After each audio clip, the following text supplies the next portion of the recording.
Nobody expected this. Not Washington, not Brussels, not even most Canadians.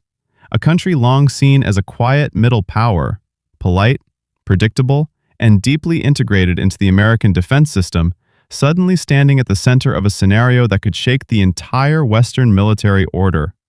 Imagine waking up to a world where Canada is no longer just a buyer of fighter jets, but a builder. Not just a customer, but a competitor.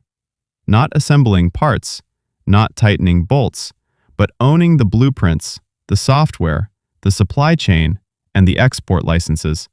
A world where advanced fighter jets roll out of factories in Ontario with Made in Canada stamped on the fuselage and are shipped not to Canada alone, but to NATO allies across Europe, Poland, Romania, maybe even Germany. And the jet isn't American. It isn't the F-35, it's the Gripen. At first glance, it sounds like science fiction. Canada, the same country that canceled the Avro Aero in the 1950s under intense pressure and never truly recovered its independent military aviation industry, suddenly re-entering the fighter jet business at the highest level. But when you start pulling the threads, the logic becomes disturbingly clear. This isn't a fantasy born out of ambition. It's a scenario born out of frustration, cost overruns, loss of control, and a growing realization that dependence comes with a price far higher than money. For decades, Canada relied almost entirely on American defense technology. That reliance was sold as efficiency, interoperability, and alliance loyalty. But over time, it began to look like something else. According to Canada's own Auditor General, the cost of the F-35 program exploded. What was once projected at around 19 billion Canadian dollars ballooned to 27.7 billion, with credible estimates pushing it toward 33 billion once. Infrastructure and life cycle costs are included. This wasn't just a budget problem. It was a psychological breaking point. Canada was spending more than ever on defense, while controlling less than ever. Every F-35 component flows through a global supply chain coordinated by Lockheed Martin. Every major software update requires approval from the Pentagon. Every maintenance protocol is dictated by American procedures. Even mission data files, the digital brain that tells the aircraft how to identify threats, are tightly controlled. The jet may fly under a Canadian flag, but its nervous system answers to Washington. That's when a radical question starts to surface in quiet rooms in Ottawa. If Canada is already spending over $30 billion, why not spend it on something it actually owns? If factories are being built anyway, why not build aircraft instead of dependency? From that question, an idea emerges that would have been unthinkable a decade earlier. Instead of committing fully to the F-35, Canada signs a deal with Sweden's Saab to produce the Gripen E domestically.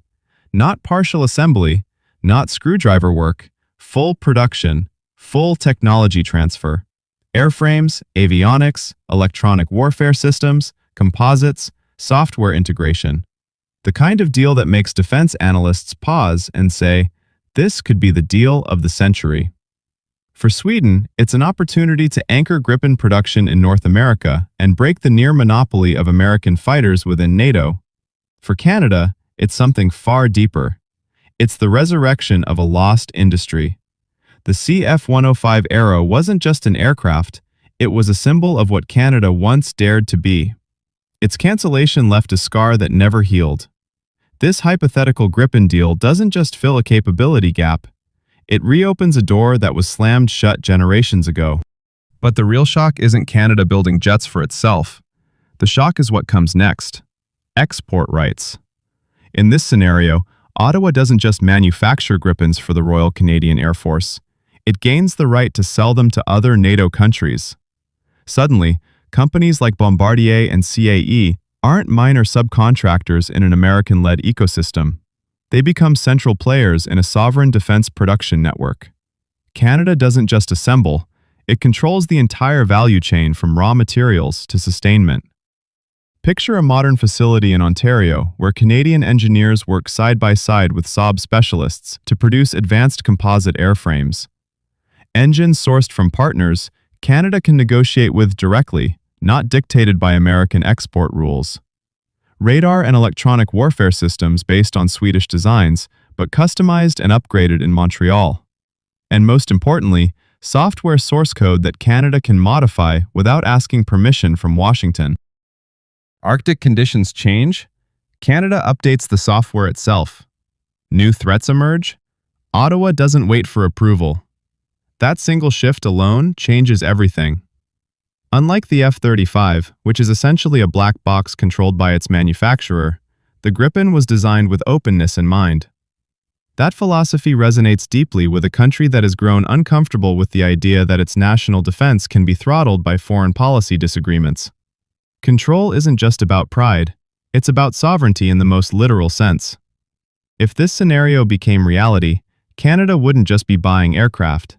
It would trigger an industrial transformation not seen since World War II. Economists estimate that a full Gripen production line could create between 15 and 20,000 high-skilled jobs. Aerospace engineers, defense software developers, precision machinists, specialized welders, entire communities revitalized around high-technology manufacturing. Bombardier, which once produced military aircraft before retreating into civilian aviation, could return to defense with real authority. CAE, already a world leader in flight simulation, would evolve into a full-spectrum combat aviation technology partner. The ripple effects wouldn't stop there. To build Gripens, Canada would need an entire supplier ecosystem: aviation-grade aluminum, advanced composites, secure electronics, classified computing hardware. Hundreds of small and medium-sized companies would be upgraded to NATO defense standards. That isn't just job creation, that's technological sovereignty being built layer by layer. And then comes the moment that truly unsettles Washington. If Canada can produce Gripens independently, what happens when other NATO countries start looking at alternatives to the F-35? Defense analysts point to three groups immediately. Eastern European nations like Poland and Romania, expanding their air forces rapidly but constrained by budgets. Gripen's operating cost is estimated at around $8,000 per flight hour, compared to $35,000 to $47,000 for the F-35. For countries trying to balance readiness with sustainability, that difference is enormous. Then there are the Nordic nations. Finland, newly in NATO, has always valued autonomy. If Canada proves it can manufacture Gripens independently in North America, Helsinki might see a strategic advantage in diversifying supply chains beyond a single superpower. And finally, countries still flying aging F-16s, looking for modern capabilities without surrendering long-term control to the F-35 ecosystem. For them, a Canadian-built Gripen becomes a serious option. Pause for a moment and understand how disruptive this is. Canada, historically cautious and conflict-averse, becomes a heavy weapons exporter. Not small arms, not vehicles, advanced fighter jets. That shift forces a reckoning. Canada would need to establish robust export control agencies, negotiate technology transfer terms with buyers, and accept political responsibility when these aircraft are used in combat. This isn't just an industrial choice, it's a geopolitical identity shift. Economically, the upside is massive. Analysts estimate that selling 200 Gripens to NATO allies over 2 decades could generate 25 to 30 billion Canadian dollars in revenue. More importantly, it keeps talent at home. Engineers who would otherwise migrate to the United States stay in Canada. Knowledge compounds, capability deepens. But every advantage carries risk. If Canada becomes an arms exporter, ethical questions follow. Who gets access? Under what conditions? When a Canadian-built Gripen appears in a conflict zone, how much responsibility does Ottawa bear? And sustaining a defense industry isn't cheap. Continuous research and development are mandatory. New threats mean new upgrades. Independence isn't a destination. It's a constant effort. Now consider the American reaction.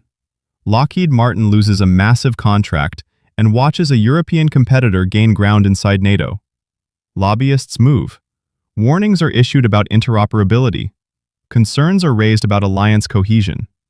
The Pentagon, which spent decades building NATO around American systems, faces a challenge to its technological centrality.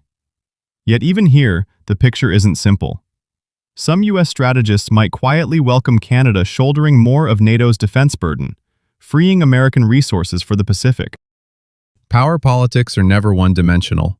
Over 2 decades, this hypothetical scenario reshapes Canada itself.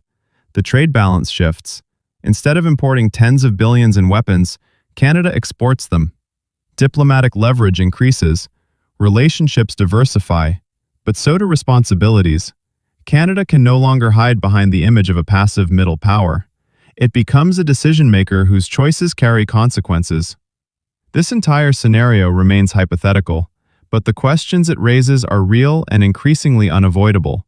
What does sovereignty mean in an age of software-defined warfare? Is alliance loyalty compatible with total dependence? And if a country has the opportunity to reclaim control over its defense, can it afford not to take it? Because the most uncomfortable truth beneath all of this is simple. The world is changing. Superpowers are reasserting control. Supply chains are weaponized. Technology is leverage. And countries that don't control their own systems are at the mercy of those who do. So the question isn't whether Canada could build Gripens. The question is whether Canada is ready to accept what comes with independence. The pressure, the backlash, the responsibility. Because once you step out of a superpower's shadow, you don't get to step back in when it gets uncomfortable. And if Canada does take that step, it won't just change its own future. It will force the entire Western alliance to confront a reality it's been avoiding for decades.